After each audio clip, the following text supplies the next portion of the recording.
اس episode میں FIFA عالمی cup سے متعلق خبروں پر بات چیت تو ہوگی، لیکن پہلے فیفا عالمی کپ 2026 میں ناروے نے جس طرح سے جیت کا جشن منایا وہ سب سے زیادہ چرچا میں ہے، نہ کہ جشن کی وجہ جس میں اس نے سینیگل کو 2 گولوں کے مقابلے میں 3 گولوں سے شکست دی، اور یہ وجہ بہت پیچھے چھوٹ گئی۔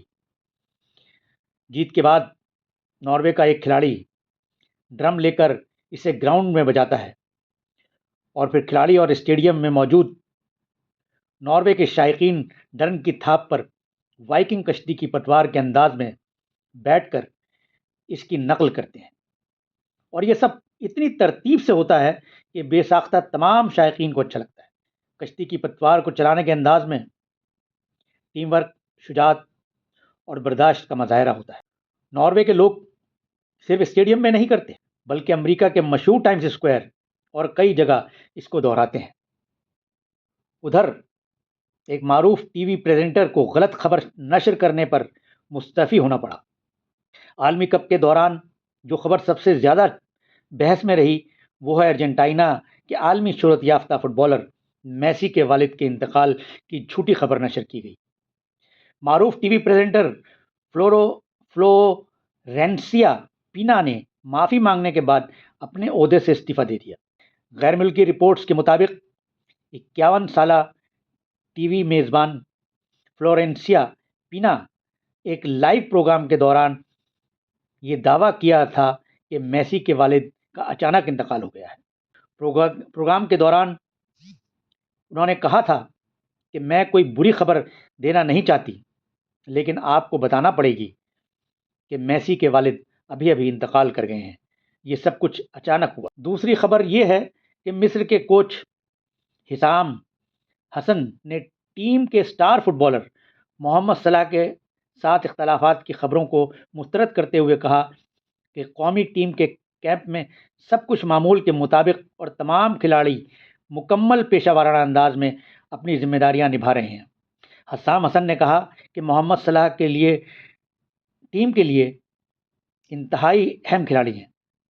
انہوں نے کہا کہ ان کے ساتھ کھیلنے والا ہر کھلاڑی جانتا ہے کہ وہ سب کے ساتھ پیشہ ورانہ انداز میں پیش آتے ہیں، اور ان کے نزدیک کوئی پسندیدہ کھلاڑی نہیں ہے۔ صلاح کو تبدیل کیے جانے کے بعد بعض حلقوں میں یہ اختلافات کی قیاس آرائیاں سامنے آئی تھیں۔ ادھر ایرانی فٹ بال فیڈریشن نے اعلان کیا ہے کہ وہ ورلڈ کپ 2026 کے دوران عائد سفری پابندیوں کے معاملے پر فیفا سے باضابطہ رجوع کیا۔ فیڈریشن کے مطابق امریکہ میں سفری پابندیوں کے باعث ٹیم کے کوچنگ اسٹاف کے منصوبے متاثر ہو رہے ہیں اور تیاریوں میں غیر ضروری رکاوٹیں پیدا ہو رہی ہیں۔ ایرانی فٹ بال فیڈریشن کا کہنا ہے کہ میکسیکو میں قائم ٹیم کیمپ سے اتوار کے روز لاس اینجلس روانگی کی اجازت نہیں دی گئی، جس سے ٹیم کے شیڈول اور انتظامی امور متاثر ہوئے۔ وہ الگ بات ہے کہ اس کے بعد امریکہ نے ایرانی کھلاڑیوں کے ساتھ کچھ نرمی کا اعلان کیا ہے۔ انگلینڈ اور گھانا کے درمیان کھیلے گئے مقابلے کے بعد سب سے زیادہ بحث ایک متنازع فیصلے پر ہوئی، جس پر گھانا کے کوچ کارلوس کیروز نے شدید رد عمل کا اظہار کیا۔ میچ کے آخری لمحات میں گھانا کھلاڑی انگلینڈ کے باکس میں داخل ہوئے تو دفاعی کھلاڑی ایزری کونسا کے ساتھ ان کا تصادم ہوا اور وہ زمین پر گر گئے۔ گھانا کے کھلاڑیوں نے فوری طور پر پینلٹی کا مطالبہ کیا۔ ریفری نے کھیل جاری رکھا، جبکہ ویڈیو اسسٹنٹ ریفری VAR نے بھی مداخلت نہیں کی۔ میچ کے بعد کارلوس کیروز نے طنزیہ انداز میں کہا کہ انہیں شک ہے آیا ورلڈ کپ میں VAR اب بھی کام کر رہا ہے یا نہیں۔ ان کا کہنا تھا کہ گھانا کو ایک واضح پینلٹی ملنی چاہیے تھی، اور اس معاملے میں انگلینڈ خوش قسمت رہا۔ دوسری جانب متعدد سابق انگلش کھلاڑی اور ماہرین بھی اس معاملے پر گھانا سے متفق دکھائی دیے۔ اب کچھ باتیں فٹ بال کے میدان سے متعلق کر لیتے ہیں۔ پیراگوئے کی فٹ بال ٹیم نے فیفا عالمی کپ 2026 کے گروپ ڈی کے مقابلے میں شاندار کھیل کا مظاہرہ کرتے ہوئے ترکی کو 1 گول سے شکست دے کر ٹورنامنٹ سے باہر کیا۔ پیراگوئے کے کھلاڑی کو ریڈ کارڈ دکھائے جانے کے بعد 10 کھلاڑیوں والی پیراگوئے نے غیر معمولی جذبہ دکھاتے ہوئے مواقع ضائع کرنے والی ترکی کی ٹیم کو شکست دی۔ 5 مرتبہ کی عالمی چیمپئن برازیل نے اپنے سٹار اسٹرائکر میتھیوس کونا کو 2 گولوں کی بدولت گروپ سی میچ میں ہیتی کو 3 گولوں سے شکست دے کر فیفا عالمی کپ سے باہر کر دیا۔ وینیسیس جونیئر نے برازیل کے لیے بہترین فنشنگ کے ساتھ تیسرا گول داغ۔ افریقی ممالک مراکش کی فٹ بال ٹیم نے شاندار کارکردگی کا مظاہرہ کرتے ہوئے فیفا عالمی کپ 2026 کے گروپ سی کے مقابلے میں اسکاٹ لینڈ کو 1 گول سے شکست دی۔ مراکش کے پوائنٹس ٹیبل میں 4 پوائنٹس ہو گئے ہیں اور وہ گروپ میں سر فہرست ہے۔ امریکہ کی فٹ بال ٹیم نے فیفا عالمی کپ 2026 میں آسٹریلیا کو 2 گولوں سے شکست دے کر ناک آؤٹ راؤنڈ میں جگہ بنا لی، بلکہ گروپ ڈی میں ٹاپ مقام پر گرفت مضبوط کر لی۔ کھیلے گئے مقابلے میں اسٹار فارورڈ کرسچن پیلسک کے بغیر میدان میں اتری امریکہ ٹیم نے شاندار کارکردگی کا مظاہرہ کرتے ہوئے اپنی مسلسل دوسری جیت درج کی۔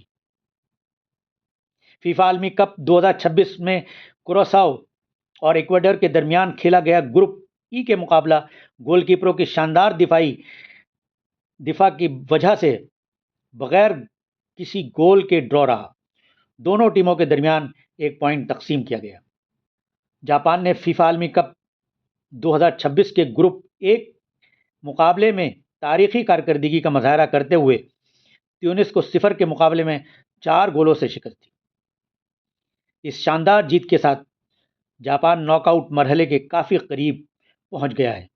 فیفا عالمی کپ کے 1000ویں میچ میں جاپان نے ورلڈ کپ میں اپنی سب سے بڑی جیت حاصل کی اور ورلڈ کپ میچ میں 4 گول کرنے والا پہلا AFC یعنی ایشین ملک بن گیا ہے۔ متبادل کھلاڑی کے 2 گولوں کی بدولت جرمنی نے کھیلے گئے مقابلے میں آئیوری کوسٹ کو 1 کے مقابلے 2 گولوں سے ہرا کر فیفا عالمی کپ 2026 کے ناک آؤٹ مرحلے میں جگہ بنا لی ہے۔ اسپین کے نوجوان فٹ بالر لامین یامال کے شاندار گول سے آغاز کرتے ہوئے اسپین نے سعودی عرب کو 0 کے مقابلے میں 4 گولوں سے شکست دی۔ اسپین نے شاندار جارحانہ کھیل کا مظاہرہ کیا۔ کیپ ورڈے نے ایک چونکا دینے والا مظاہرہ کرتے ہوئے یوراگوئے کو 2 گولوں سے برابر کیا اور برابری پر روک کر اپنے پہلے ورلڈ کپ میں لگاتار دوسرا پوائنٹ حاصل کر لیا۔ فیفا ورلڈ کپ 2026 کے گروپ جی میں مصر نے ایک سنسنی خیز مقابلے میں نیوزی لینڈ کو 1 کے مقابلے میں 3 گولوں سے شکست دی۔ اس تاریخی جیت کے بعد 4 پوائنٹس کے ساتھ اپنے گروپ میں سر فہرست پہنچ گیا ہے۔ فیفا عالمی کپ 2026 کے گروپ جی میں ایران اور بیلجیم کے درمیان کھیلا گیا سنسنی خیز مقابلہ کسی گول کے بغیر ڈرا رہا۔ میچ کے آغاز سے ہی دونوں ٹیموں نے جارحانہ کھیل کا مظاہرہ کیا، لیکن بیلجیم نے کھیل میں زیادہ تر وقت اپنا دباؤ برقرار رکھا۔ تاہم 66ویں منٹ میں نوتن نوگیو کو ریڈ کارڈ دکھائے جانے کے بعد ٹیم کو 10 کھلاڑیوں کے ساتھ 1 پوائنٹ حاصل کرنے کے لیے جدوجہد کرنا پڑی۔ ناروے کے ایرنگ ہالینڈ کے 2 گول کی بدولت سینیگل کو 2 گولوں کے مقابلے میں 3 گولوں سے شکست دے کر فیفا عالمی کپ 2026 کے راؤنڈ آف 32 میں اپنی جگہ پکی کر لی۔ کپتان ایمباپے کی شاندار کارکردگی بدولت فرانس نے بارش سے متاثرہ میچ میں عراق کو 0 کے مقابلے میں 3 گولوں سے شکست دی۔ فرانس کے اسٹار کھلاڑی ایمباپے نے 2 گول کیے۔ سپر اسٹار میسی ایک پینلٹی سے محروم رہے، لیکن ان کے ریکارڈ 2 گولوں کی مدد سے دفاعی چیمپئن ارجنٹائنا آسٹریا کو فٹ بال ورلڈ کپ کے گروپ جے کے میچ میں 0 کے مقابلے میں 2 گولوں سے شکست دے کر ناک آؤٹ مرحلے میں داخلہ حاصل کر لیا۔ میسی ان 2 گولوں کے ساتھ ورلڈ کپ کی تاریخ میں سب سے زیادہ گول کرنے والے کھلاڑی بن گئے ہیں۔ ان کے موجودہ ورلڈ کپ میں 5 گول ہو چکے ہیں۔ اپنے پہلے گول کے ساتھ میسی نے میراسلاو کلوز کے ورلڈ کپ کی تاریخ میں سب سے زیادہ 16 گول کرنے کا ریکارڈ توڑ دیا۔ میچ کے بعد ان کے اب 18 گول ہو گئے ہیں۔ الجیریا نے پہلے ہاف میں پیچھے رہنے کے بعد شاندار کارکردگی کا مظاہرہ کرتے ہوئے پہلی بار کھیل رہی اردن کو 1 کے مقابلے میں 2 گولوں سے ہرا کر فیفا عالمی کپ 2026 کے ناک آؤٹ مرحلے میں پہنچنے کی امیدوں کو زندہ رکھا۔ کولمبیا نے ڈی آر کانگو کو 0 کے مقابلے میں 1 گول سے شکست دے کر فیفا عالمی کپ 2026 کے ناک آؤٹ میں جگہ بنا لی ہے۔ دونوں ٹیموں کے درمیان سخت مقابلہ ہونے کے باوجود پہلا ہاف بغیر کسی گول کے ختم ہوا۔ کروشیا کرو یا مرو کے مقابلے میں پناما کو 0 کے مقابلے میں 1 گول سے شکست دے کر FIFA world cup knock out مرحلے میں پہنچنے کی اپنی امیدوں کو زندہ رکھے ہوئے ہے۔ فیفا ورلڈ کپ 2026 کے گروپ ایل کے مقابلے میں انگلینڈ کو گھانا کے خلاف بغیر کسی گول پر ڈرا اکتفا کرنا اس کے لیے کافی تشویشناک ہے۔ اس نتیجے نے ناک آؤٹ کے حوالے سے اس کی تشویش میں اضافہ کر دیا ہے۔ فٹ بال کی گول مشین کرسٹیانو رونالڈو تمام تنقیدوں کو پس پش ڈالتے ہوئے پہلے ہاف میں 2 گول کرنے میں کامیاب رہے، جس کی بدولت پرتگال نے فٹ بال ورلڈ کپ کے گروپ میچ میں ازبکستان کو 0 کے مقابلے میں 5 گولوں کے بڑے فرق سے شکست دی۔ دوسری طرف 4 کھلاڑی جنہوں نے نہ صرف ریکارڈ بنائے ہیں بلکہ اپنی ٹیموں کو اگلے راؤنڈ میں بھی لے جانے میں کامیاب رہے ہیں، ان میں میسی، کرسٹیانو رونالڈو، امباپے اور ایرنگ ہالینڈ ہیں۔ لیتے رہیے مزے فیفا عالمی کپ 2026 کے ہمارے ساتھ اور سراہتے رہیے ہماری کوشش کو آپ کو فیفا عالمی کپ 2026 کے تعلق سے اپڈیٹ رکھنے کے لیے۔